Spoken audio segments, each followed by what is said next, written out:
حامانوں اور قارونوں کو منتخب کرو محبت کے لیے، یا مال اور دنیا کو منتخب کرو، یا اللہ اور اس کے رسول کو منتخب کرو۔ یہ چیزیں استعمال کے لیے ہیں، محبت کے لیے نہیں ہیں۔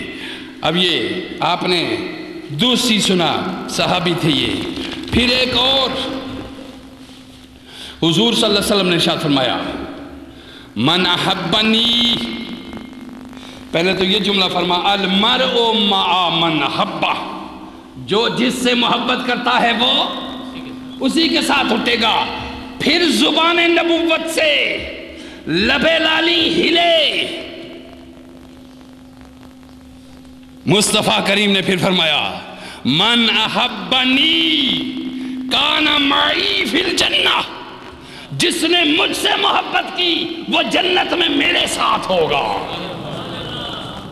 من احبنی کان معی، پہلی جملہ یہ تھا کہ المرء مع من احبہ۔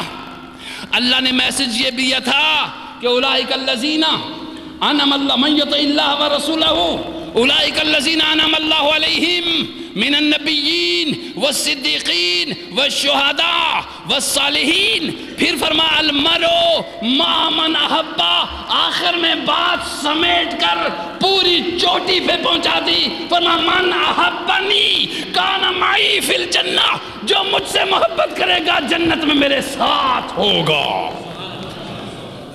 اب آپ نے دیکھا محبت کے ثمرات کیا ہے اور اس کا نتیجہ کیا ہے۔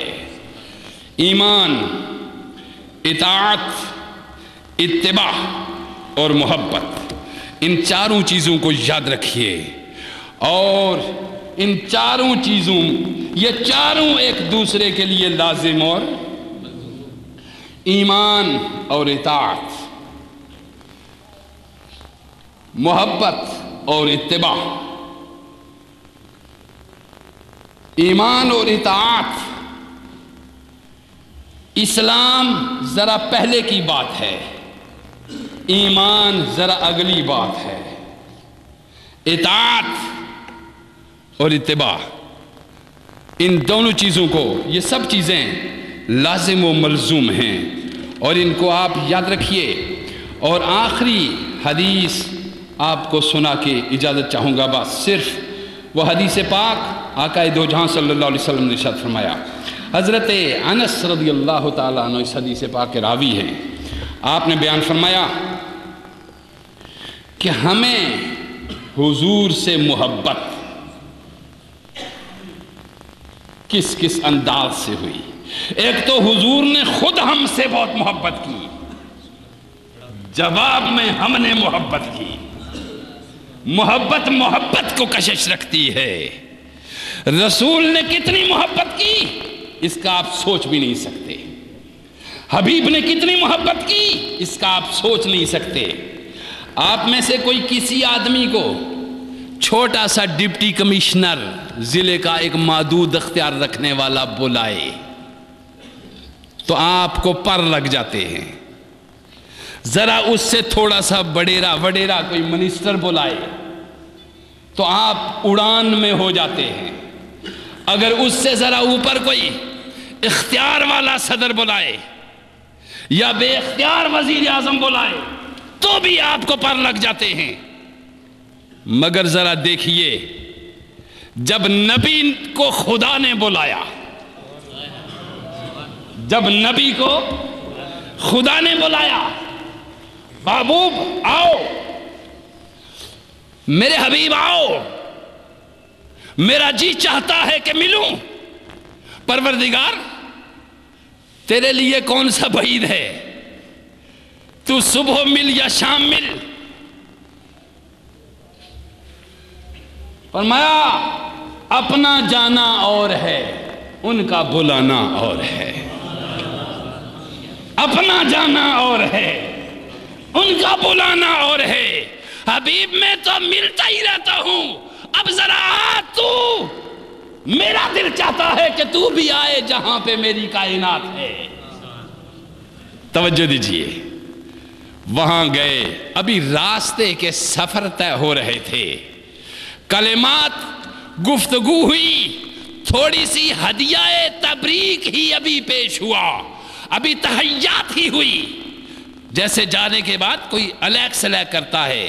حضور حبیب صلی اللہ علیہ وسلم نے علیک سلیک کے لیے، چونکہ وہاں السلام علیکم کو تو کہہ نہیں سکتے تھے، اللہ کو سلامتی کی تو کوئی ضرورت دعا کی تھی نہیں، حضور گئے، فرمایا التحیات للہ والصلوات والطیبات،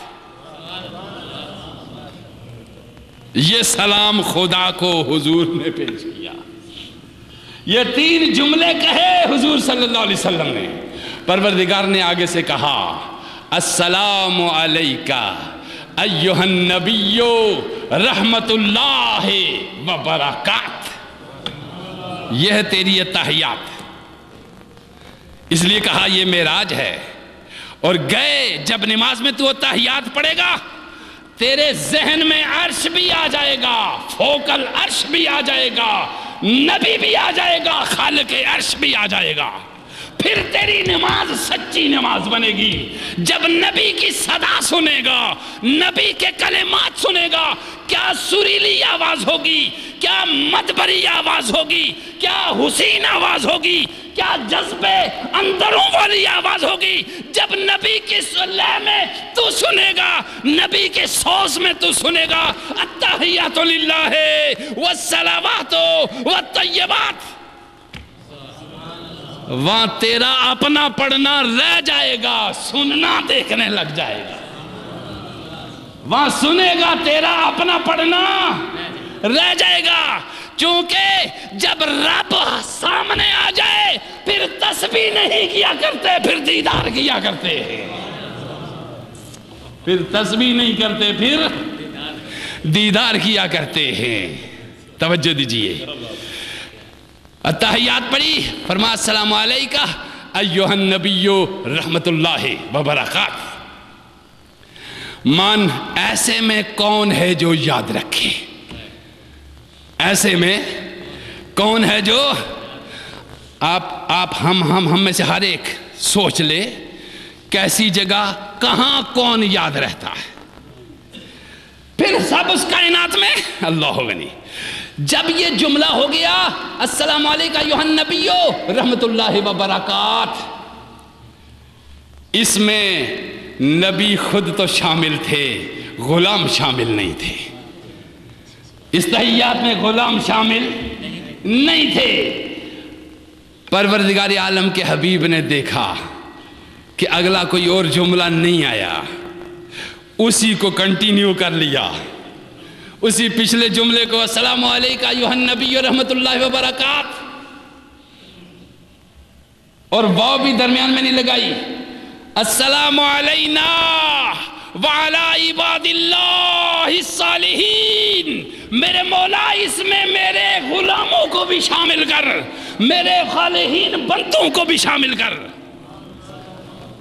اب نے دیکھا ہر کوئی کسی بلند مقام پہ دوسرے کو بھول جاتا ہے، اگر خود غرض ہو، مفاد پرست ہو، گھٹیا ہو، بھول جاتا ہے۔ جس کا نسب اعلیٰ ہو وہ خدا کے سامنے بھی جائے تو اپنے محبوب کو نہیں بھولتا۔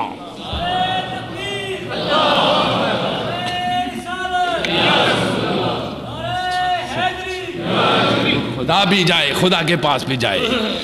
نبی کا نسب گھٹیا نہیں تھا، نعوذ باللہ۔